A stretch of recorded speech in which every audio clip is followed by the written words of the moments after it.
Muy bien, damos el inicio correspondiente al repaso de la unidad número 4, a grandes rasgos, las partes esenciales con respecto a correlaciones bivariadas, en los coeficientes que mayormente se utilizan, coeficiente de correlación lineal Pearson y alfa de Cronbach. Pearson para poder justamente medir la relación entre dos variables y el alfa de Cronbach con respecto a la medición o el nivel de confiabilidad de un determinado instrumento cuantitativo. Muy bien, cuando nosotros hablamos de la fiabilidad de instrumentos es muy importante tomar en cuenta que se refiere a la consistencia interna, vale decir, la estabilidad misma del instrumento dentro de lo que es conocido justamente los ítems. Cada ítem, o también conocido como reactivos, o bien las preguntas de un determinado de una determinada encuesta o cuestionario, obviamente con escalas Likert, son aquellas que se van midiendo con relación a los resultados. No olvidemos que para poder medir el alfa de Cronbach se necesitan los resultados previos. Y para esto es bien importante tomar en cuenta que los resultados para poder ser aplicados tienen que estar en una prueba piloto. ¿Sí? Supóngase que yo tengo una población determinada de 100 estudiantes y mi tamaño de muestra de 100 estudiantes supongamos que es justamente una determinada cantidad en este caso, ¿no? Supongamos que he aplicado el cálculo mismo del tamaño de la muestra, ¿no es cierto? Y me sale, supongamos, 80.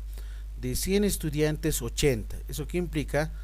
A 80 estudiantes tendría que implementar, aplicar instrumentos, en este caso ya sea una encuesta, un cuestionario o probablemente un test. Estoy hablando de instrumentos netamente cuantitativos, no necesariamente cualitativos, porque también existen, pero no estamos hablando con respecto a la medición de instrumentos cualitativos, como por ejemplo la batería de preguntas abiertas o la guía de entrevista semiestructurada, aquellas que nos sirven justamente para el guía de las entrevistas que se vayan realizando de manera individual o colectiva, o si se van a trabajar por grupos de panel, grupos focales. Eso ya depende mucho del enfoque y el tipo de investigación que se vaya implementando.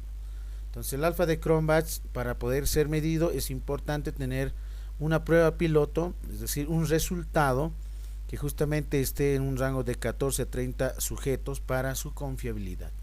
La consistencia interna del determinado instrumento nos mide el alfa de Cronbach. Entonces, bien importante tomar en cuenta que para la misma aplicación o software tenemos la cantidad de sujetos, tenemos 1, 2, 3, 4 y K, que son justamente los ítems o reactivos o las preguntas de un determinado encuesta o de un determinado test o prueba objetiva. Entonces, a partir de eso, en este cuadro, en esta matriz, lo que adjuntamos son los puntajes, ¿no? Estos son puntajes, o también conocidos como valores o escala de valores de los determinados instrumentos. En algunos casos pueden ser 0 o 1 si es que son dicotómicas. Si son tricotómicas pueden ser escalas de 0 al 2 o del 1 al 3. Eso ya depende en poder asignar los puntajes por el investigador. Muy importante tomar en cuenta también que a la hora de calcular el alfa de Cronbach tiene que estar medido justamente en un cierto tipo de rango. Por ejemplo, 0,7 a 1 tiene una muy fuerte confiabilidad, o también se lo dice fiabilidad de consistencia del instrumento. Mucho mejor si está en este rango de 0,7 a 1. Es lo que menciona Sierra Bravo, ¿no? Si es de 0,5 a 0,69 es sustancialmente confiable, pero si es de 0,3 o 0,30 a 0,49, en este caso el coeficiente de fiabilidad es moderada y va a ser baja en los otros casos, ¿no? De 0 a 1 a 0,29 o bien de 0,01 a 0,09, que en este caso es muy baja o despreciable. Esta es una de las escalas de magnitudes del coeficiente alfa de Cronbach. También podemos tomar en cuenta otro tipo de escalas. Vale decir, existe una gran infinidad de autores que van midiendo escalas o rangos para el alfa de Cronbach. Entonces, muy importante, como por ejemplo en esta es de 0,70 a 1 y en esta otra de 0,81 a 1. Por ejemplo, esta se menciona o mantiene que es muy alta, de 0,61 a 0,80 alta, de 0,41 a 0,60 moderada y baja y muy baja en los otros casos. Entonces, como se puede observar, hay varias, en este caso, varias escalas o varios rangos para poder ver la fiabilidad del instrumento. Por lo general se sugiere, en este caso, que el coeficiente alfa de Cronbach esté en el rango, en este caso, de 0,61 hasta 1, ¿no? En este caso sería de 0,70, por ejemplo, a 1, ¿no? O sustancial de 0,5, pero eso ya depende mucho del investigador con qué tipo de datos va a ir trabajando, si los instrumentos tienen solamente una sola escala o tienen dos escalas o tienen escalas Likert de 5 magnitudes. Eso ya depende del investigador cómo vaya construyendo el instrumento. Aquí tenemos la fórmula correspondiente del alfa de Cronbach, que es n sobre n-1, donde n es la cantidad de ítems y la sumatoria justamente de la desviación, en este caso de la varianza. Sigma es justamente la varianza, pero en este caso tomados en cuenta como desviaciones típicas estándar, y esta es la varianza total del conjunto de datos. Esta fórmula con el transcurso del tiempo ha ido modificándose, ha ido originándose otras equivalentes obviamente a ser tratadas. Por ejemplo, aquí esta es equivalente a esta otra, es 1 menos la sumatoria de varianzas de cada ítem con relación a la varianza total de puntuaciones, y así sucesivamente van generándose en el transcurso del tiempo otras fórmulas más actualizadas. También hemos mencionado los ítems Likert, ¿no es cierto? Ítems justamente que contemplan 5 respuestas de medición, ¿no? Puede ser muy bueno, bueno, regular, malo, necesita apoyo. Puede ser muy de acuerdo, ni de acuerdo, en desacuerdo, muy en desacuerdo, por ejemplo. Esa también tiene otra escala de Likert de 5 en este caso, ¿no? Opciones de respuesta a cada ítem. No olvidemos que nuestros instrumentos de investigación se deben ir construyendo a partir de la matriz de operacionalización de variables. Una vez que obtengamos la matriz de operacionalización de variables, podemos ir identificando los ítems en base a los indicadores. No olvidemos que una variable es una variable X, imagínense, es justamente aquella definición conceptual con relación a las dimensiones que existe en la variable, y cada una de las dimensiones contempla un conjunto de indicadores, y cada uno de estos indicadores son justamente tomados en cuenta como ítems o reactivos. Podemos tomarlos en cuenta como indicadores para una determinada encuesta o cuestionario, o probablemente para medir un test de medición. Para otros casos será pues tal vez para una pregunta abierta, para su guía de entrevista semiestructurada, o bien serán indicadores de observación para una guía de observaciones, ya sea estructurada o semiestructurada. Eso ya depende mucho si va a ser en este caso sistemática o asistemática, entre otros. Entonces eso ya depende mucho del investigador, cómo vaya construyendo la matriz de operacionalización. Aquí, por ejemplo, se tiene un ejemplo de ítems, ¿no es cierto?, con escalas Likert, y cada una de ellas contempla una puntuación, ¿no? 1, 2, 3, 4, 5, ¿no? Pero a diferencia con el ítem número 2, miren, por ejemplo, va a ir cambiando en relación a lo que es justamente las puntuaciones. Esto ya depende mucho del investigador, ¿no? En el caso 3 es más aún la diferencia.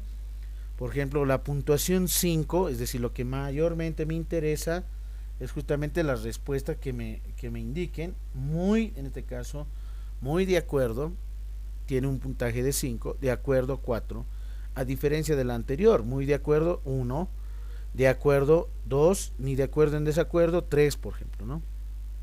Aquí el muy en desacuerdo vale un menor puntaje de 1, y aquí el muy desacuerdo en el ítem número 2 tiene un puntaje de 5, por ejemplo, ¿no? Entonces eso ya depende mucho qué tipo de pregunta o ítem o reactivo vayan formulando, ¿no? Por ejemplo, dice: la Dirección General de Impuestos Nacional se caracteriza por la honestidad de sus funcionarios. Muy de acuerdo, ni de acuerdo, en desacuerdo, muy en desacuerdo. Entonces la respuesta, ¿cuál es la que mayormente tendrían que responderme en relación a esta, ¿no? Por la deshonestidad, tal vez muchos dirían, pues no, obviamente muy de acuerdo, o tal vez muy en desacuerdo. Eso ya depende también del que lo vaya respondiendo. Entonces aquí se ve la diferencia, por ejemplo, ¿no? ¿Qué ítems puedo tomar en cuenta más aún con relación ¿no? Las escalas con relación al ítem ya formulado, ¿no? Por ejemplo, en esta dice, los servicios que presta la Dirección General de Impuestos Nacionales habitualmente son muy buenos, tal vez para algunos no necesariamente, ¿no? Entonces, por esa situación, uno está tomado en cuenta como muy en desacuerdo, que a diferencia muy de acuerdo, que es el valor de 5. Entonces, cada una de estas escalas, en este ejemplo, tiene una valoración numérica. De la misma forma, nosotros vamos construyendo nuestros instrumentos y probablemente no va a ser solamente con una escala, ¿no? Aquí puede estar muy bueno, bueno, de regular, malo, necesita apoyo. En la siguiente pregunta probablemente puede ser una tricotómica, sí, no, no responde, o positivo, negativo, neutral. Entonces eso ya depende también del investigador, cómo vaya formulando sus escalas de respuesta.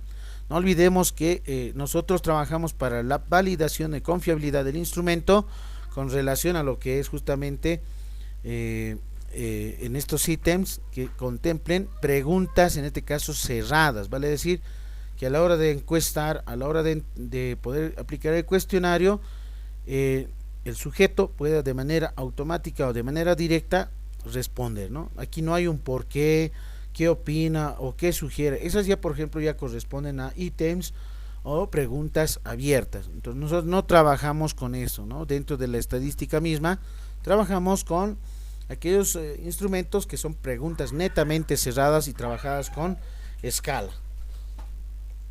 Entonces tomamos en cuenta lo siguiente. A partir de la construcción misma del determinado instrumento, es bien importante tomar en cuenta las puntuaciones correspondientes a los datos que se vayan recolectando, los tipos de información que se vayan considerando. Es muy importante esta parte porque el instrumento mismo nos va a dar una base de datos y esa base de datos es a partir de donde se tiene que ir trabajando, ¿no es cierto? Aquí yo tengo, por ejemplo, un ejemplo con relación a lo que es una base de datos. Voy a darme una base cualquiera, ¿sí? Una base de datos, imaginemos que son puntuaciones y estas puntuaciones son las que se toman en cuenta, como por ejemplo pregunta 1, pregunta número 2, pregunta número 3, 4, la pregunta número 5, la pregunta número 6, la pregunta número 7, pregunta número 8, la pregunta número 9 y la pregunta 10. Entonces aquí ya tengo, por ejemplo, las preguntas y aquí la cantidad de sujetos, ¿no? La cantidad de sujetos. Aquí, por ejemplo, voy a ir anotando lo que es justamente la parte de los datos correspondientes, ¿no? Aquí tenemos 1, 2, 3, 4, etcétera. Supongamos que tengo una cantidad de sujetos. Supóngase, a ver, por ejemplo, hasta el 10, tengo 10 datos, pero se sugiere que se vaya trabajando, por ejemplo, con un conjunto de datos mínimamente, y según, por ejemplo, el autor que menciona indica, para la aplicación misma de la prueba piloto, que contempla en un rango de 14 a 30 sujetos, ¿no? Mínimamente 14. Entonces voy a insertar a 14 datos para completarlos. Ahí está. Tengo ya los 14 sujetos y aquí voy anotando las puntuaciones correspondientes, ¿no? Todo el conjunto de puntuaciones. Aquí voy a tener sumatorias totales. Entonces voy seleccionando la misma matriz que me va a generar esta base de datos. Ahí, ¿no? Entonces, aquí por ejemplo, insertamos todos aquellos datos o valores numéricos, simplemente datos o valores numéricos, los que hemos mencionado, los que hemos indicado justamente, y a partir de eso tenemos que hacer los cálculos numéricos, ¿no? Aquí por ejemplo las escalas de respuesta.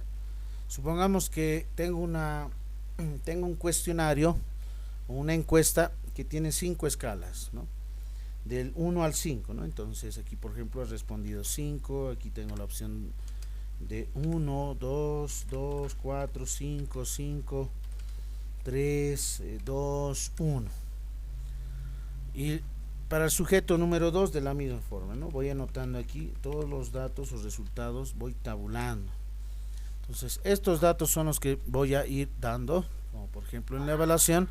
ese conjunto de datos los que tienen que ir analizando, ¿no? Por ejemplo, aquí voy a ir anotando de manera aleatoria aquellos valores numéricos, ¿sí? Y así sucesivamente voy integrando todo ese conjunto de datos en las demás celdas, ¿no? Obviamente que estos datos no son reales en realidad, ¿no? Los que estoy anotando, ¿no? Ustedes cuando vayan realizando la investigación tiene que ser datos reales, los datos reales que han implementado el determinado instrumento de investigación. Entonces, con los datos reales son los que se trabajan en realidad, ¿no? No son con datos falsos, no, cuidado que estén realizando como el caso mío que estoy yo aleatoriamente insertando, ¿no? Esto solamente es un ejemplo para la tabulación de datos. Muy bien, si ya tengo, miren aquí toda la matriz de datos, ¿sí? Lo voy a pintar de otro color. Ahí está, tengo la matriz de datos. ¿Y qué es lo que debo de hacer? En este caso debo determinar justamente las varianzas, ¿no es cierto? Las varianzas correspondientes. Y que también lo hemos denotado en la fórmula correspondiente del alfa de Cronbach. Entonces, para esto tomamos en cuenta esta fórmula, la fórmula correspondiente, la sumatoria dice total de las varianzas. Entonces lo que debemos de calcular son varianzas en este caso, en esta columna, ¿sí? La suma total de las varianzas y al final justamente las varianzas individuales por columna, ¿sí? Que es la varianza total en este caso. Este ejemplo ya lo hemos enviado, ¿sí? Si ustedes ya lo tienen en el documento en Excel, ¿no? Donde ustedes mismos ya han calculado estos datos, las sumatorias, y a partir de estas, por ejemplo, lo que eran las varianzas correspondientes, varianzas individuales por columna y las varianzas por fila. A partir de eso lo que se hace es sustituir los datos en la fórmula correspondiente y n, por ejemplo, va a ser la cantidad en este caso, ¿no? De ítems, por ejemplo, la cantidad de preguntas. N sería igual en este caso a 10. Entonces, otra de las alternativas es la que hemos emitido, ¿no es cierto? Hemos pasado un formulario ya realizado, se podría decir, que es el documento en Excel, que es el software que de manera automática ya va determinando o calculando el alfa de Cronbach. Lo único que se hace es justamente copiar este conjunto de datos, vale decir, esta base de datos, en una hoja, en este caso de Excel, ya que ya se tiene el alfa de Cronbach determinado, ¿no? Tenemos justamente las pruebas de confiabilidad, aquí está una de ellas, aquí es donde se insertan los datos, ¿sí? Este es otro de los formularios, por ejemplo, lo voy a borrar aquí, y tenemos cuántos, esta es la base de datos, hago un control C, y anotamos aquí del 1 al 10 hasta el 14, ¿no? Hasta el 14, ahí está, en ese hago un control B y ya tengo ya de manera automática con este software calculado el alfa de Cronbach, ¿no? El alfa, por ejemplo, dice aquí que es menos 0,59. ¿Eso qué significa? Que tiene un coeficiente, o también se lo dice índice, muy bajo.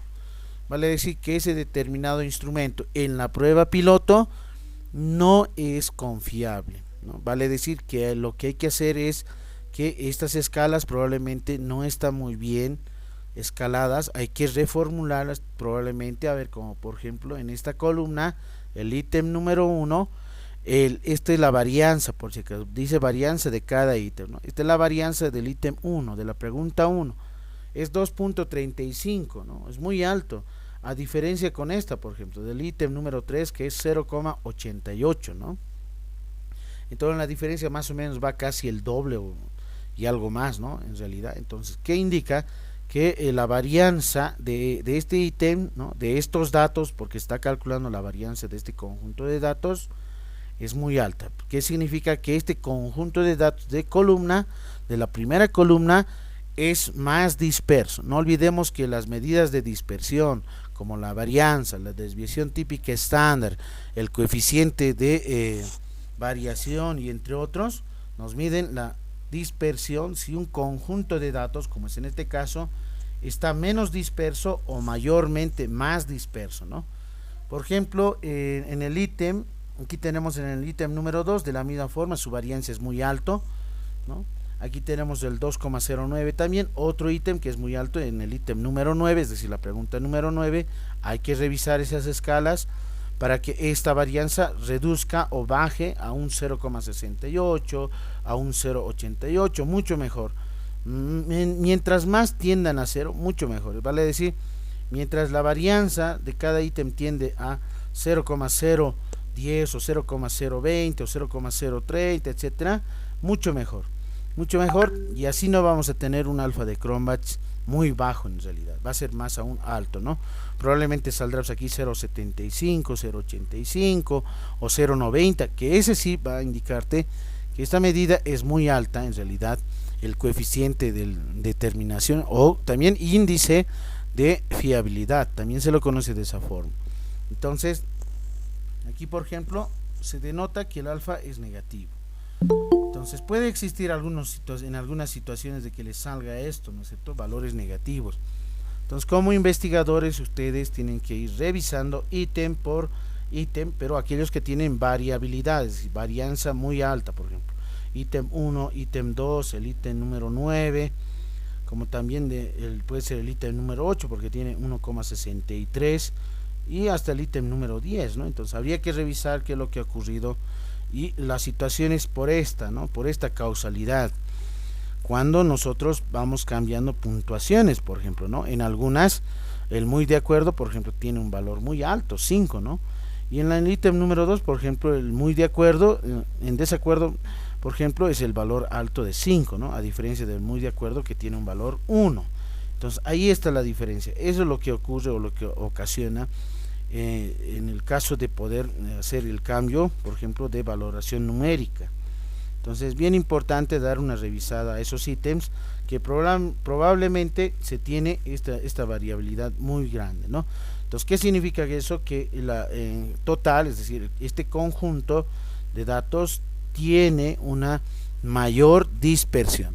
Y cuando se tiene una mayor dispersión, ¿qué significa? Que este conjunto de datos es más disperso, es decir, están muy alejados en realidad, no son tan cercanos para que nos genere un buen índice de fiabilidad. Luego, una vez que hemos visto también esta parte de la estructura misma de un determinado cuestionario, ¿no es cierto? Hemos elaborado un cuestionario que contempla justamente y se origina a partir de la matriz de operacionalización, como lo hemos indicado. Tenemos variables y estas variables para la matriz de operacionalización surgen a partir de la hipótesis. Por esas situaciones hemos pedido tema, formulación, ¿no es cierto?, objetivo, hipótesis, población y muestra, ¿no? Y a partir de eso hemos ido construyendo el instrumento determinado. Dentro de los cuestionarios podemos mencionar que existen preguntas abiertas como preguntas cerradas. Nosotros trabajamos con preguntas cerradas para poder medir la fiabilidad del instrumento. Como también pueden existir aquellas que son preguntas abiertas, como por ejemplo para las entrevistas, ¿no? Las entrevistas semiestructuradas, aquellas que contemplan qué opina usted, qué considera, por qué, cuál es la situación, cómo lo comprende, cómo entiende, etc. Es decir, son preguntas que tienen cierto interrogante de abertura. Por ejemplo, aquí tenemos preguntas abiertas, cerradas y mixtas. Puede existir también algunos instrumentos mixtos, por ejemplo, ¿no? Es decir, tienes un cuestionario con preguntas cerradas, la mitad, y la mitad puede ser tal vez con preguntas abiertas, ¿no?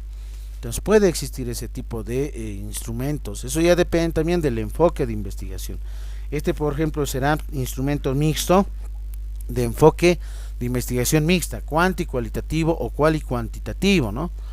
Esta, por ejemplo, corresponde a un enfoque netamente, y son cerradas, ¿no es cierto?, de una sola opción de respuesta, enfoque cuantitativo.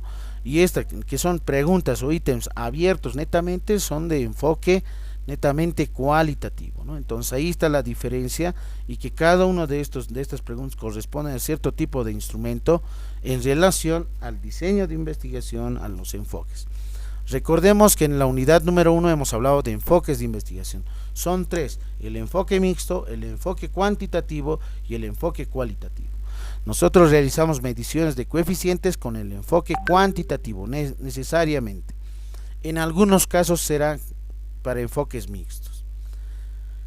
¿Qué más hemos indicado? Que a partir de los paradigmas de investigación, ¿no es cierto? Por ejemplo, el paradigma positivista o postpositivista está relacionado con el enfoque netamente cuantitativo. El paradigma interpretativo o naturalista o hermenéutica es aquella que está relacionada con el enfoque netamente cualitativo. O también se le conoce metodología cualitativa, metodología cuantitativa y metodología mixta. Entonces, por ejemplo, aquí dentro de los enfoques mixtos podemos utilizar otro tipo de paradigma de investigación, que es justamente el paradigma sociocrítico, por ejemplo. Y cada uno de estos paradigmas y enfoques que he mencionado tienen justamente tipos de investigación, ¿no? Por ejemplo, dentro del enfoque cuantitativo, y estamos en esta parte porque la estadística mayormente se centra en esta, porque analizamos los datos, ¿no?, en relación a las escalas numéricas, nominales, del estilo Likert, pueden ser dicotómicas, policotómicas, de selección múltiple, de ranking, etcétera, ¿no? Entonces, este es, por ejemplo, el enfoque cuantitativo, que la estadística está relacionada para medirlas. Hemos indicado también que para poder realizar un tipo de investigación pueden ser experimentales, ¿no? Hemos dado un ejemplo en el que indicaba cómo el Zoom, ¿no es cierto?, cómo el Zoom incide en el aprendizaje de los estudiantes de la carrera de comunicación social del segundo año UPEA, por ejemplo. Entonces, ahí tenemos una variable independiente, ¿no?, Zoom, y la variable dependiente será su aprendizaje, ¿no? Pero habría que especificar muy concretamente qué tipo de aprendizaje se refiere, ¿no? Porque si nosotros vamos buscando dentro de internet, dentro de la base de datos, existen una infinidad de tipos de aprendizaje, ¿no? Entonces solamente vas anotando tipos de aprendizaje. Entonces, lo que hay que hacer es, como investigador, identificar todo ese conjunto, ¿no?, de aprendizajes. No todos son iguales en realidad. Ejemplo, aquí tenemos 13 tipos de aprendizajes, como por ejemplo, ¿no?, las que menciona: aprendizaje no asociativo, aprendizaje explícito, cooperativo, colaborativo, emocional, experiencial, por descubrimiento, aprendizaje observacional, aprendizaje asociativo, aprendizaje implícito, significativo, aprendizaje receptivo, aprendizaje memorístico, aprendizaje cooperativo. Miren, por ejemplo, aquí toda una infinidad, ¿no es cierto? Entonces es bien importante, hemos indicado, que a la hora de poder definir un tema de investigación tienes que tener en conocimiento en profundidad a qué tipo de aprendizaje exactamente, ¿no? Si yo estoy diciendo que el Zoom incide en el aprendizaje de los estudiantes, faltaría ahí mencionar e indicar el aprendizaje será memorístico, tal vez será el aprendizaje receptivo, tal vez será un aprendizaje colaborativo. Eso ya depende mucho del investigador, cómo vaya, en este caso, formulando el tema. Una vez que ya se tiene el tema en este caso de investigación, pasamos justamente a lo que es la formulación principal del problema, ¿sí? Aquí lo voy a ir anotando, por ejemplo, el ejemplito que he indicado, ¿sí? Aquí voy a anotar 2 puntos: tema. Ahí está, el tema puede ser, por ejemplo, en el caso del documento está, ¿no?, el webinar, ¿no es cierto? Sí, webinar y su incidencia en el aprendizaje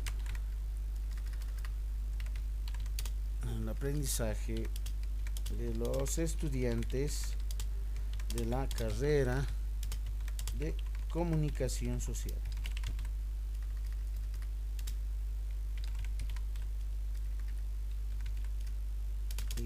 UPEA, listo, ¿no?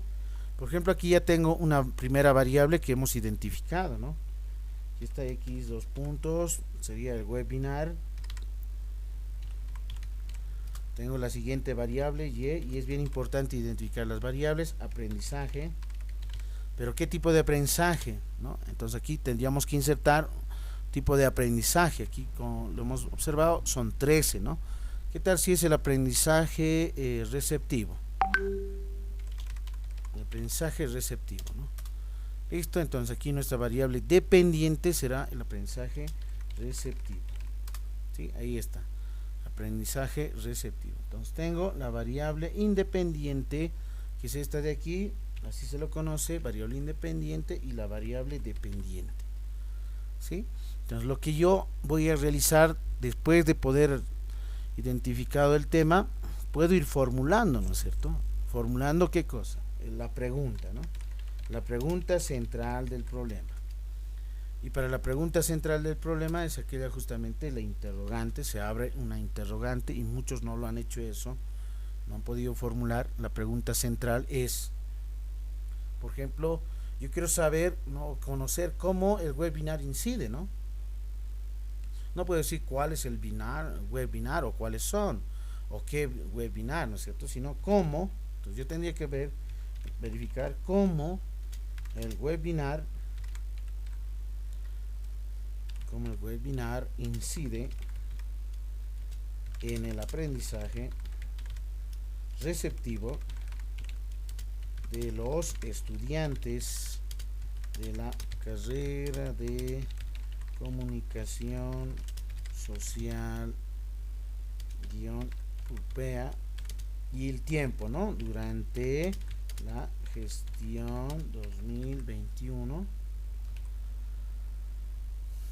Ahí está, ¿no? Entonces no olviden también que para la formulación de la pregunta principal del problema contempla 6 componentes, si recuerdan muy bien, ¿sí? Les he pasado unas diapositivas, son 6 componentes, a partir de las variables, los conectivos lógicos, contexto, el tiempo mismo, ¿no es cierto?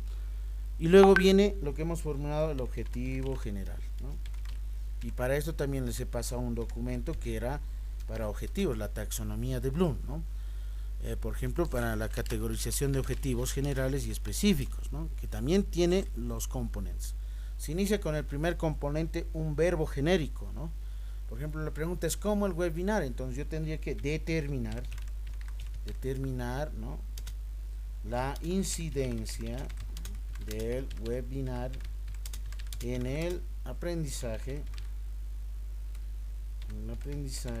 receptivo de los estudiantes de la carrera de comunicación social UPEA, miren, tal como está en la parte de arriba, ¿no?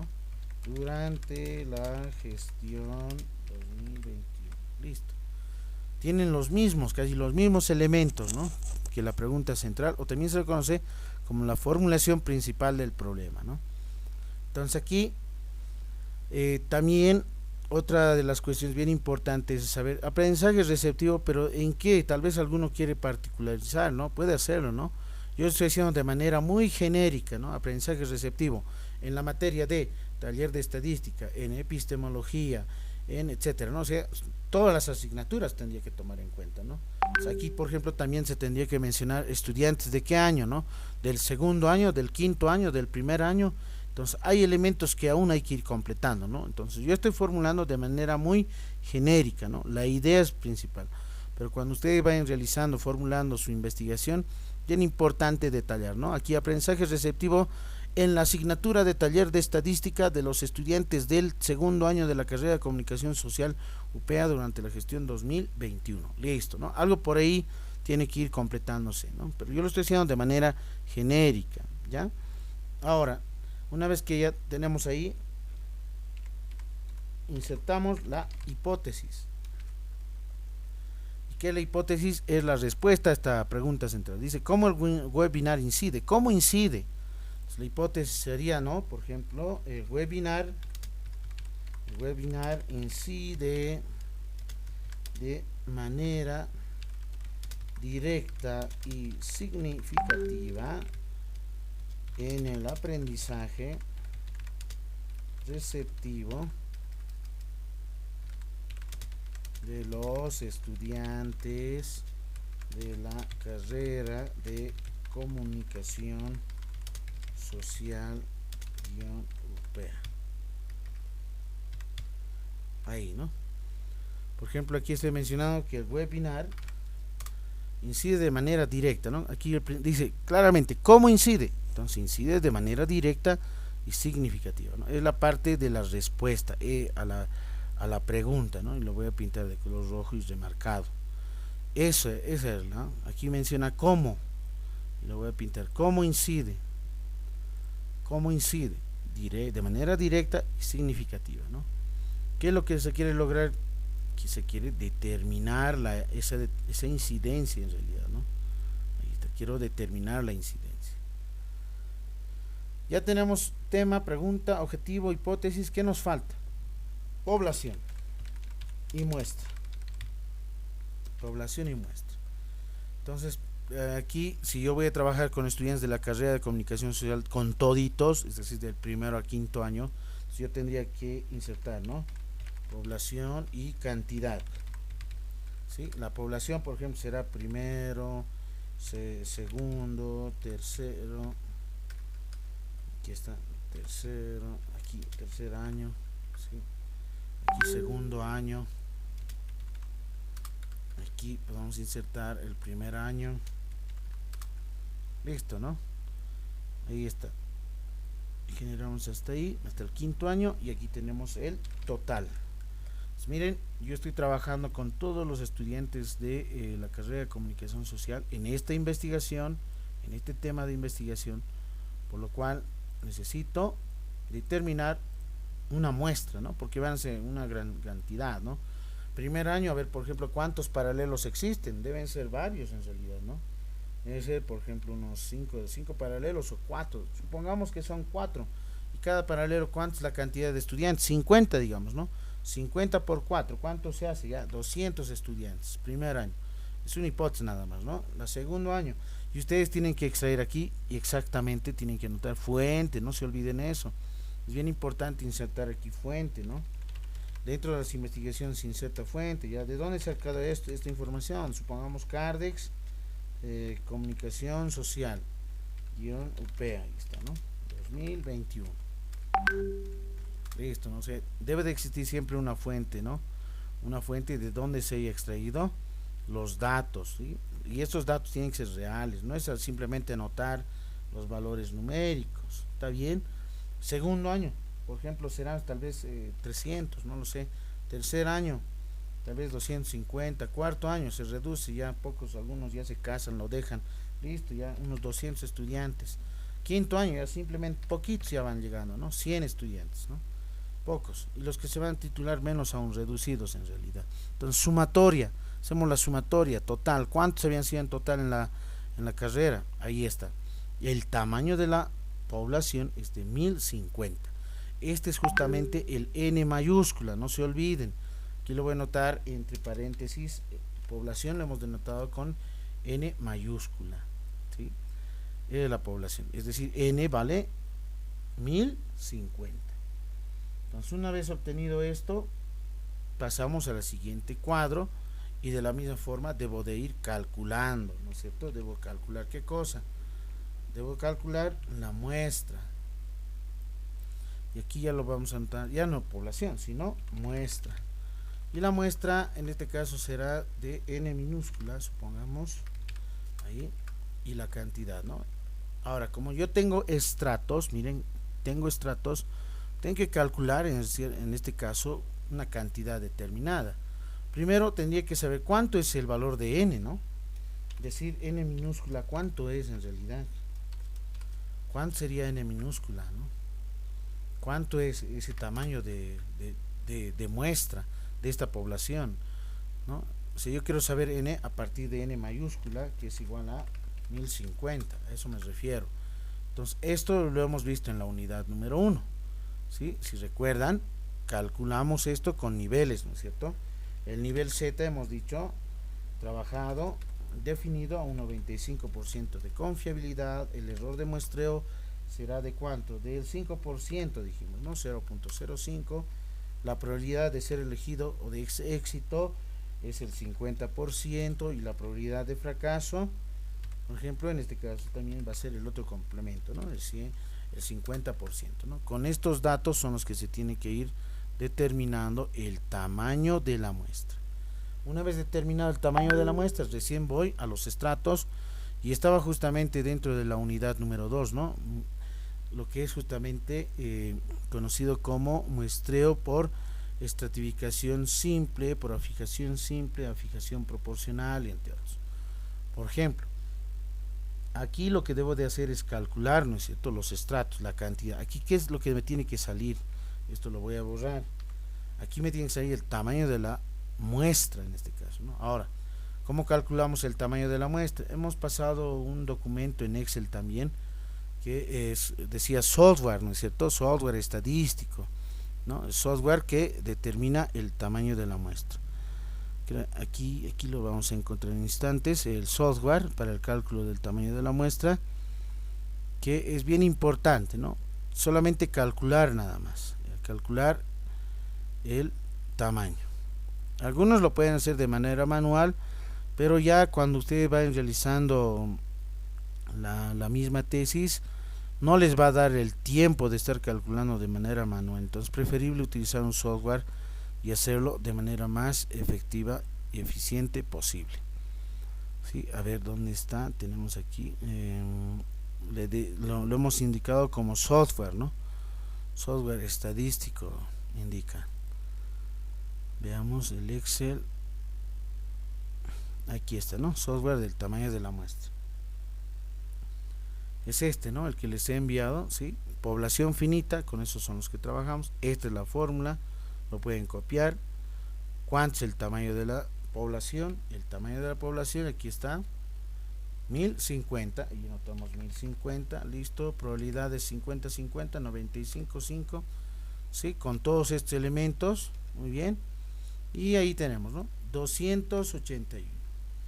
O sea, aquí va a ser 281. Ese es el tamaño de la muestra, ¿no? Aquí entonces ya determinamos. Voy a anotar así como una flecha. N es igual a 281.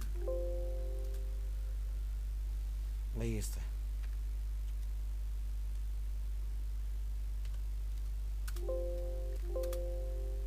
Listo, aquí no tenemos, ¿sí? Listo. Entonces ahí ya lo tenemos calculado el tamaño de la muestra con este software nada más, ¿no? 281. Bien, entonces aquí tiene que sumarme 281, ¿no? Pero no necesariamente puede ser, ¿no? En algunos casos van a dar otras ciertas cantidades. Entonces, lo que hay que hacer es determinar, por ejemplo, las proporciones, ¿no es cierto? ¿Qué significa proporciones? El porcentaje, a eso me refiero, ¿no? Los porcentajes. Voy a insertar una columna más y voy a determinar los porcentajes. Por ejemplo, yo quiero saber de esta cantidad cuánto equivale, ¿no? En porcentajes. Por ejemplo, 200, ¿cuánto sería su porcentaje? Entonces, ¿recuerdan? Tablas de distribución de frecuencia, la unidad número 2, ¿sí? Anotamos la frecuencia, y ahora imagínense la frecuencia absoluta simple dividida entre 10.050. Listo, ahí está. Esa es su frecuencia. Y este mismo dato voy a multiplicarlo por el 100%, ¿no? Esta es la frecuencia relativa, ¿no?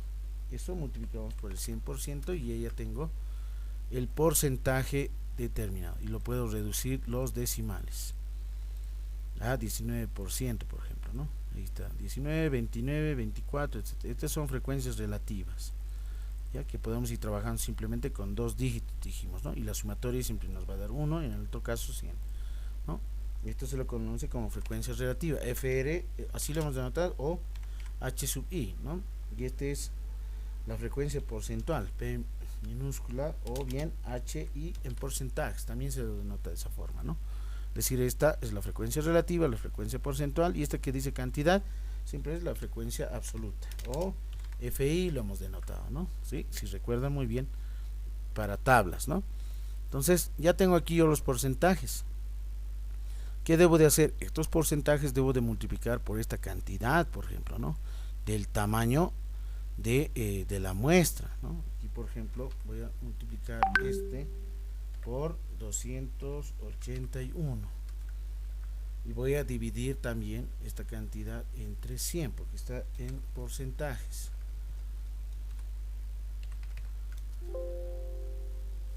Ya, nos falta aquí el símbolo, ¿no? El símbolo de fracción o de división, de cociente, ¿no? Ahí ya tengo, ¿no? Determinado, calculado en realidad, ¿no? Y hago la sumatoria correspondiente. Listo, ahí está, ¿sí? 281 exactamente, ¿no? ¿Sí? ¿Cómo lo he hecho? Recalco nuevamente, ese porcentaje calculado voy a multiplicar por el tamaño de la muestra, obviamente entre paréntesis, y dividimos entre 100 y obtenemos un dato, un valor numérico. Y esta es la cantidad, ¿no? ¿Cuánto había sido aquí? 54, aquí es 80, aquí es 67, aquí es 54 y aquí es 27. Suma total 281, el tamaño de la muestra, n minúscula. Ese es el procedimiento. Este procedimiento se lo conoce como afijación por afijación proporcional. ¿Sí? Cuando se tienen estratos, ¿ya? Cuando se tienen estratos, aquí lo voy a anotar, por afijación proporcional. Ahí, afijación proporcional. Listo, a eso se refiere ese tipo de procedimiento, ¿no? Afijación proporcional. En otro caso podría ser la afijación, por ejemplo, se lo conoce como afijación simple, ¿sí? Eso también ya lo hemos indicado, ¿no? La afijación simple. ¿Cómo se realiza la afijación simple? De la siguiente manera. Por ejemplo, aquí yo tengo 200, 300, 250, 200, 100, etcétera, ¿no? Pero mi tamaño exacto, ya calculado, ¿no? 281. Entonces, por ejemplo, aquí tendría que ver, ¿no? Cuánto sería en medida o la cantidad que podría insertar para que se obtenga una sumatoria de 281. Aquí voy a anotar, supongamos que esta de aquí es 50, veamos aquí 50, toditos voy a insertar 50, 50, 50. Ahí vamos a hacer la variabilidad, 250. Bien, entonces si es a 52, voy a ir subiendo a 52, 52, 52, ¿no? Ahí, hasta ahí tengo 260. Entonces si fuese 53, ¿no? Voy cambiando a 53 toditos del mismo tamaño, ¿sí? Y puede ocurrir en algunos casos que no necesariamente te den exactos, ¿no? 265. Voy sumando entonces 55, 55, 55, 55, 55. Hasta ahí tengo 275. Entonces podría subir más aún a 57, 57, 57, 57, finalmente 57. Y miren ahí, por ejemplo, a 57 ya me he pasado más de 281, ¿no? Entonces podría tomar en cuenta, entonces el adecuado cercano sería 56, ¿no? El de fijación simple. Y miren, hasta ahí me suma 280, ¿no? 280. Entonces, ¿qué implica eso? Que en alguno de estos estratos hay una mayor cantidad y esa puedo seleccionar más sujetos en realidad, ¿no? Por ejemplo, este es de primer año. ¿Cuánto es su tamaño? 200, ¿no? 56, es decir, de 200 voy a seleccionar 56, de 300, 56, de 250, 56, de 200, 56, de 100, 56. Entonces, miren, por ejemplo, el de 300, el de 50, de segundo año, tiene más cantidad de sujetos, ¿no? Entonces, este de segundo año, puedo aumentarle un dato más, ¿no? Y ahí recién ya sería, ¿no? Todas iguales, pero menos el de segundo año, porque tiene una gran mayor cantidad de estudiantes. Entonces 57 y tenemos 281. Entonces, aquí anotamos, ¿no? 56, 57, 56, 56 y finalmente 56. Y eso nos suma 281, que es el tamaño, ¿no? A esto, ¿cómo se lo conoce o cómo se lo dice? Esto se indica o se menciona como aquella, en este caso, selección por afijación simple. Es decir, es este tipo de método de muestreo probabilístico por estratos, pero a fijación simple, ¿no? Donde todas las cantidades son iguales, o alguna de ellas por lo menos varía, no todas en realidad, que son muy cercanas, o bien según a los porcentajes de tamaño, ¿no? Aquí, por ejemplo, tenemos, ¿no? De 54, ¿no? Por ejemplo, de 200, ahí tenemos un porcentaje de 54. De 300, 80 serán seleccionados, ¿no? De 250, 67, de 254 y de 100, 27, ¿no? Mayormente esta es la que utilizan, ¿no? Por afijación proporcional, ¿no? Este de aquí, ¿no? Esta es la afijación proporcional, no olvidarse. El otro es el procedimiento de la afijación, ¿no? Sí lo anotaremos. Esta es la de afijación proporcional. Aquí lo anotamos, procedimiento o proceso de afijación proporcional. Ahí está, ¿no? Afijación proporcional, miren, según a las proporciones, a sus porcentajes y puede ser en otro caso fijación simple, ¿no? Pero el tamaño, miren, 281 y aquí 281, tiene que ser lo mismo en realidad, ¿no? Estos cuadritos solamente son los que se copian, ¿no? Este de aquí y este de aquí, y este procedimiento se omite en la tesis, ¿no? En el mismo perfil de tesis también se les va a pedir la cantidad misma, ¿no? Entonces esta ha sido una de las partes también que hemos visto dentro de la unidad número 4, que a algunos sí les ha costado en realidad, porque por ejemplo hay que ver variables, identificar si existen conceptos, definiciones de esta variable, si existen algunas investigaciones con relación a esta variable, y en la otra, ¿no es cierto?, que son las variables independientes y dependiente. ¿Y para qué hacemos todo esto? ¿Para qué se realiza todo este procedimiento? Para medir justamente las variables. ¿Y cómo medimos? Y ahí viene justamente el ejemplo, ¿no?, de resultados, que es el de poder determinar el cálculo, en este caso, del coeficiente de correlación de Pearson, este de aquí, ¿no? Para eso, ¿no?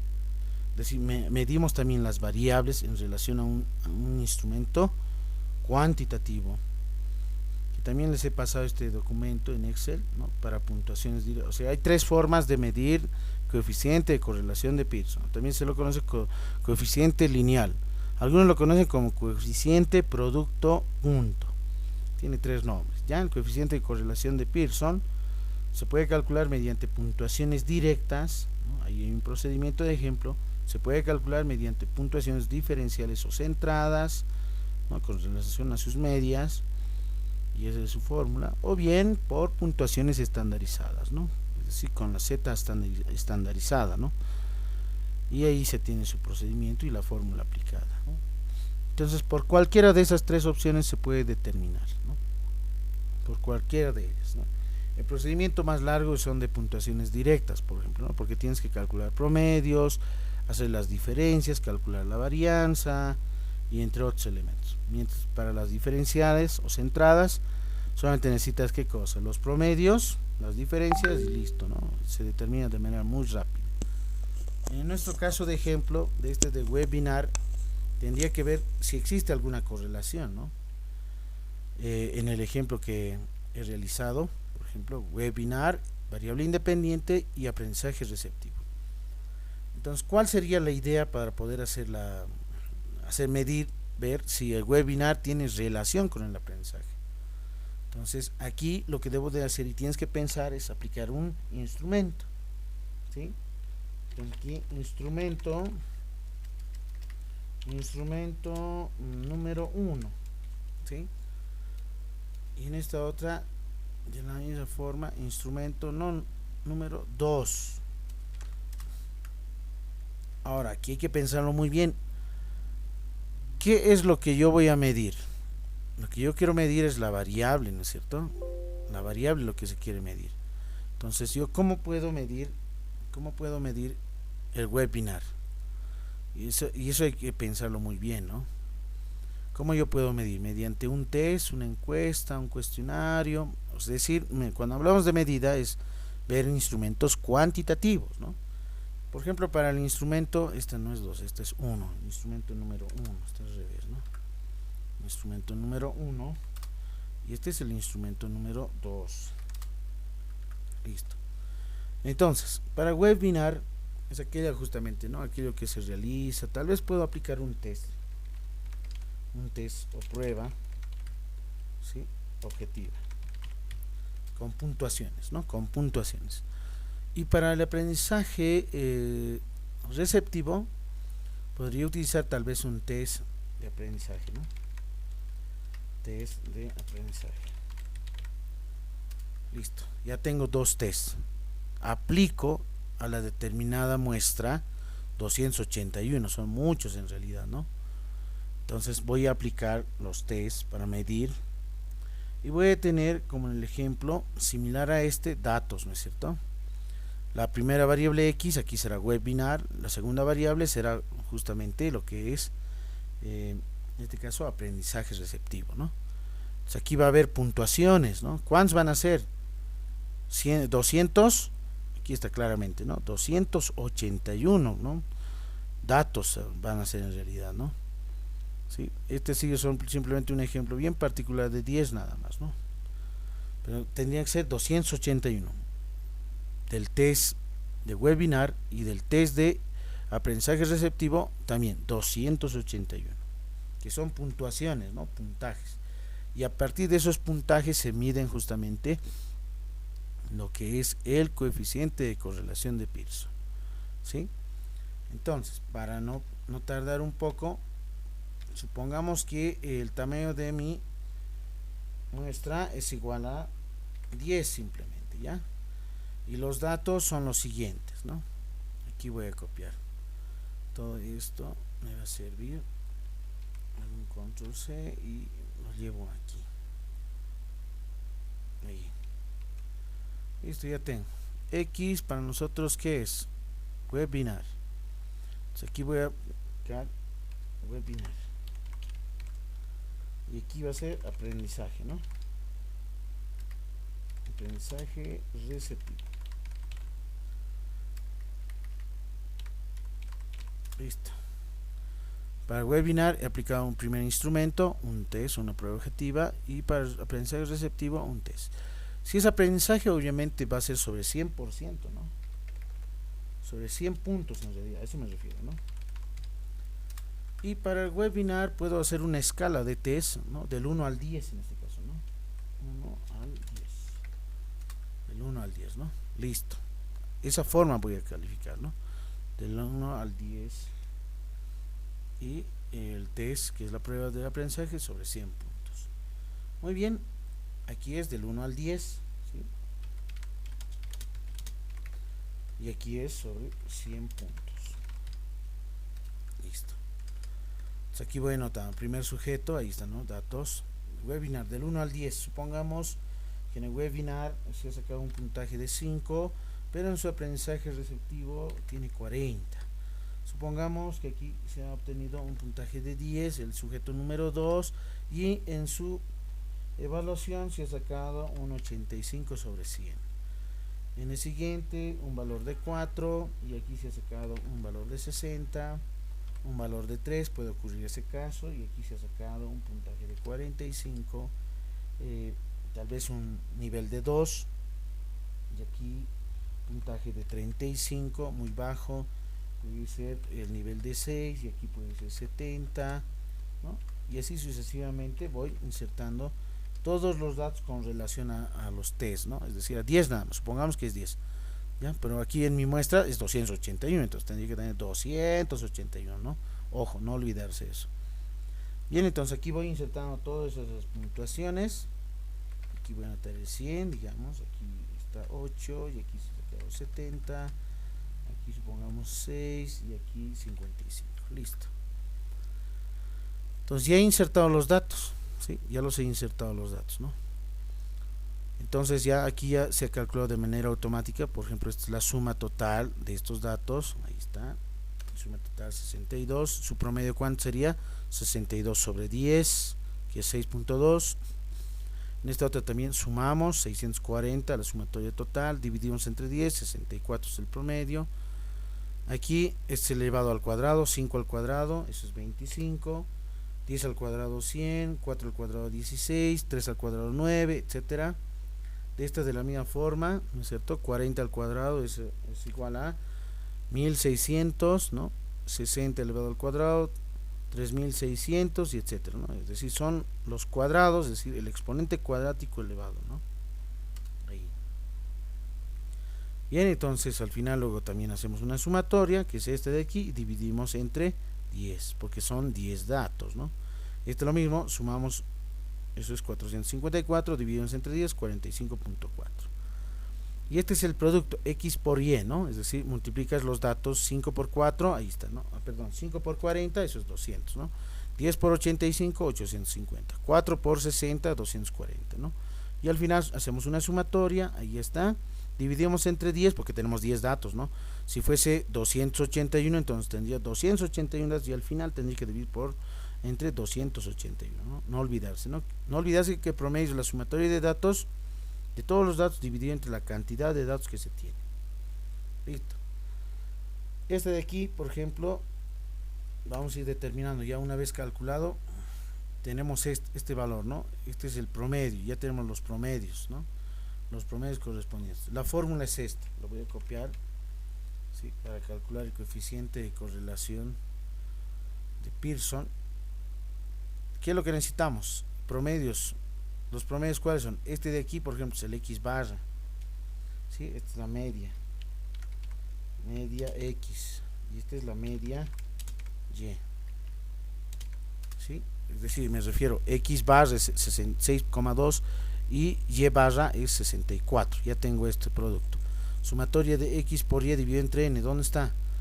Estos son los datos del producto X por Y, y la sumatoria total es esta, dividido entre N, que es justamente la cantidad total de datos. Ahí está, que es 10. Esta de sumatoria ya lo tengo, aquí está, es decir, toda esta diferencia ya tengo, ¿sí? Con estos y este de aquí. Lo que me faltaría serían simplemente las desviaciones estándar, ¿no? Y para las desviaciones estándar hay que utilizar esta fórmula. Entonces necesito esta, por ejemplo, ¿sí? Hacer la diferencia entre sumatoria de x cuadrado entre n. Lo voy a copiar aquí y este de aquí.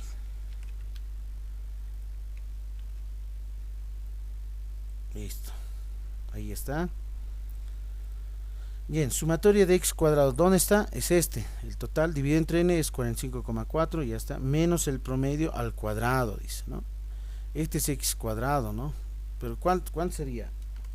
Este promedio multiplicado consigo mismo, dice. Había sido 38,44. Y lo mismo para el siguiente, también para calcular la siguiente desviación, ¿no? Entonces, aquí anotamos. Sumatoria de x cuadrado entre n. ¿Cuál es ese dato? Este es de los x cuadrados entre n, es este dato, menos el promedio al cuadrado, dice, ¿no? El promedio al cuadrado es este, 38,44. Ahí está el resultado. Ya lo tenemos el primero. En el siguiente, de la misma forma, dice la sumatoria de y cuadrado sobre n, es este la y cuadrado, su sumatoria dividido entre n es este, anotamos, menos el y cuadrado, ¿no? Y al cuadrado, dice, este es y, ¿no es cierto? Su promedio, y elevado al cuadrado es este, ¿no? Igual, ahí está, 394. Listo. Ya tengo esta. Ahora, ¿qué hacemos? Sacamos la raíz cuadrada, ¿no? Ahí está, de ese resultado. ¿Sí? Entonces aquí lo voy a anotar. El s cuadrado. Aquí arriba mejor. Listo. Y para esta otra de la misma forma. Entonces voy copiando el coeficiente. Bien. Y anotamos, ¿no? ¿Qué es lo que voy a hacer? Como ya tengo esta sumatoria, miren, la parte interna es esta. ¿Qué es lo que voy a hacer? Sacar la raíz cuadrada, dice, ¿no? Entonces, raíz nada más. Raíz del número. ¿Cuál número? Es este. Cierras paréntesis, listo, ahí está. Esa es la raíz cuadrada. Puedes ir reduciendo datos, ¿no? Por lo menos con 2 decimales. Lo hemos mencionado, ¿no? En esta otra de la misma forma. Saco la raíz cuadrada de ¿quién? De esta diferencia, que es este resultado, ¿no? Ahí está, y reducimos decimales. Listo, 19,85, 2,64. Este es el que me interesa. Ese es ese sub x, desviación estándar de x, y esta es la desviación estándar de y. ¿Sí? Entonces ya tendría, me faltaría esta diferencia, ¿no? El numerador. Y esa diferencia es justamente el producto mismo, este también, ¿no? Nos falta el producto de x por y. Aquí lo anotaremos un poco más pequeño, así. Listo, en esta celda. Voy a multiplicar aquí el promedio de la columna X. ¿Cuánto es? 6,2 por el promedio de la columna Y, que es 64. Ahí está. Lo voy a pintar de color rojo también, que me va a servir. Y esta sumatoria de X por Y dividido entre N es este de aquí. Lo voy a pintar de rojito también. Ahí está. Esto, ¿no? Esta fraccioncita, ¿no? Sumatoria total de x por y, está de productos de x por y, sumatoria total es este dato, dividido entre n es este. ¿Sí? Ahí está. Entonces ya tengo ahí ya calculado coeficiente de correlación. Veamos cuánto sale. Igual aquí en esta celda, igual anotamos paréntesis, esta sumatoria aquí está, menos el producto de x por y de los promedios es este, ¿sí? Dividido, ya he anotado el numerador, es esta, entre el producto de s sub x por s sub y, es decir, producto de las desviaciones estándar, ¿no? S sub x es esta celda de y, por s sub y, la desviación estándar de la variable y es esta, cerramos paréntesis, igual, y ya tenemos ahí el resultado que necesitábamos, ¿no? ¿Y qué implica o qué significa este dato que hemos calculado para el coeficiente de correlación de Pearson? ¿Qué significa? Que ahí está, lo voy a pintar de color naranjadito. Miren, 0.91, ¿no? Y hemos mencionado que cuando se tiene una alta, en este caso correlación, ¿no? Es muy alta porque está casi cercano a 1, 0.91, tiene un coeficiente, ¿no? Alto. O sea, la interpretación sería aquí lo siguiente, con respecto a las variables, ¿no? Que la correlación entre las variables x, lo hemos definido, webinar, y aprendizaje receptivo, tienen una alta correlación, es decir que en este caso, que los datos tienden a un nivel de significancia positiva. Listo. Ahí, ¿no? Esa podría ser, ¿no?, la interpretación misma de lo que se menciona, ¿no? La correlación, ¿no? Yo lo copiaré en una celda, me parece mucho mejor para que se pueda ver la interpretación, ¿ya? Bien, entonces ahí ya tengo, ¿no? Ya tengo ya la interpretación, qué significa esto. Y hemos dicho también que podemos hacer su gráfica correspondiente, ¿no? La gráfica de en este caso del coeficiente de correlación de Pearson, pero a partir de las variables, ¿no?, de los datos. ¿Cómo se hace? Como tengo dos variables, aquí están, x y y, ¿no es cierto? Estos datos son los que voy a seleccionar, simplemente los datos, no la cantidad. Insertar, vamos a la parte del Excel, y aquí tenemos, ¿no?, aquí dice, ¿no?, de dispersión, ¿no? Entonces podemos ir utilizando esta de aquí, ¿no? Listo, ahí está. Aquí ya me selecciona como pares ordenados. Recuerdan muy bien que hemos realizado como pares ordenados, ¿sí?, que son estos puntitos en realidad, ¿no? Esos puntos que están observando son los pares ordenados, ¿no? Este, por ejemplo, es un punto determinado. Miren, si hago una selección, tiene el punto identificado, ¿no? 2 con, ¿no es cierto? Aquí, por ejemplo, 2 con 35, ese sería, ¿no? Ese es el punto, ¿no? Entonces aquí podemos insertar. Antes de esto puedo ir modificando también, ¿no?, los gráficos. Ahí diseño rápido, y el que me interesa es este es bien importante. ¿Lo han visto? Este de aquí, que tiene f de x, ¿no? Ahora esto de aquí no es necesario, ya está. Entonces aquí tenemos la variable x, ¿sí?, en el eje x, que estaba webinar, y con relación a la variable y, ¿no?, que lo hemos denotado aprendizaje, ¿no?, receptivo. Listo, ahí están. Y este es el que nos interesa más aún, ¿no? ¿Esto por qué nos interesa? Porque determina el coeficiente de determinación.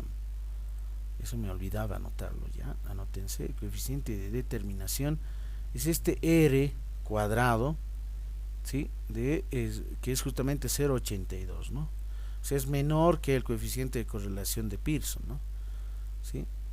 Entonces, ¿cómo se determina, por ejemplo, el R cuadrado? Este 0,91, ¿no es cierto? El que estás viendo aquí, si este lo elevas al cuadrado, obviamente con todos sus decimales, ojo, ¿sí? Con todos los decimales, lo elevas al cuadrado, te va a dar exactamente el coeficiente de determinación, R cuadrado, que es 0,82, 81, etcétera, ¿no? ¿Sí? Eso lo hacen en su casa, una pruebita, lo elevas al cuadrado y te va a darte 0,82, 97 y otros decimales más.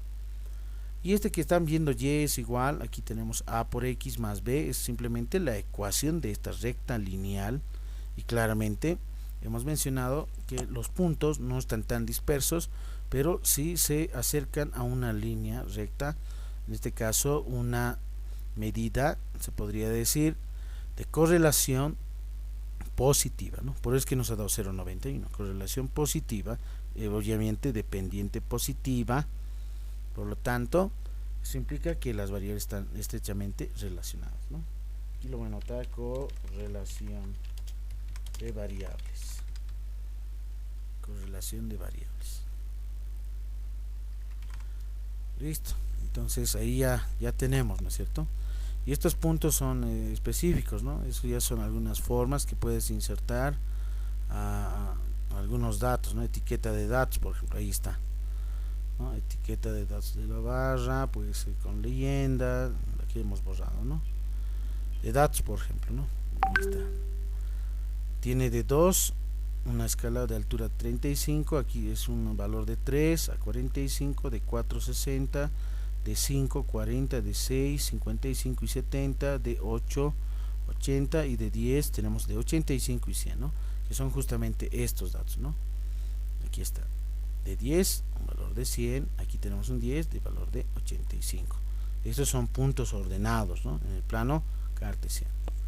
Ese es el coeficiente de correlación de Pearson, ¿no? O coeficiente de correlación lineal, porque justamente se asemeja o se acerca a una línea recta. Esta puede ser positiva o bien puede ser negativa, ¿no? ¿Qué tal si aquí era menos 0,91, digamos, negativo, ¿no? Entonces la línea más o menos a este lado vendría, ¿no? A este lado, ¿no? A ver, voy a insertar una línea cualquiera, más o menos algo por ahí vendría a ser, ¿no? Esa línea, si fuese en ese caso, ¿no? Si fuese en el caso, ahí más o menos, ¿no? Esta, por ejemplo, que estoy ahí adjuntando, eso tiene una pendiente negativa, porque era aquí si fuese negativo, menos 0,91, ¿no? Vendría a ser más o menos así, y los puntos estarían casi cercanos a esta línea, ¿no? Como esta de aquí. O sea, eso se lo dice coeficiente de correlación lineal negativa. Por eso es que el coeficiente de correlación de Pearson varía de menos 1 a 1 positivo. Y lo mismo con el coeficiente que hemos visto, el coeficiente de Spearman, ¿no es cierto? El coeficiente de Spearman es justamente aquellos que ya no se miden sino netamente así, miren, con valores netamente cuantitativos en la aplicación misma de instrumentos, ¿no? Aquí, por ejemplo, yo he utilizado tests, ¿no? Para la otra, por ejemplo, ya serán variables netamente nominales o en este caso alguna variable ordinal, es decir, para variables cualitativas empleadas justamente el coeficiente de correlación de Spearman, ¿sí? Bueno, hasta ahí hemos tenido alguna breve, en este caso, recuerdo de lo que se ha realizado, y espero que vayan dándole una repasadita al coeficiente de Spearman. Hemos dado algunos ejemplos también en el grupo de WhatsApp, y el coeficiente chi cuadrado, que es casi similar, ¿no? En el mismo rango, pero tiene otra fórmula, ¿no? Y solamente cambia las variables, ya no son como estas variables netamente evaluadas en cuantitativas, ¿no? Entonces van a ser con escalas nominales, ordinales.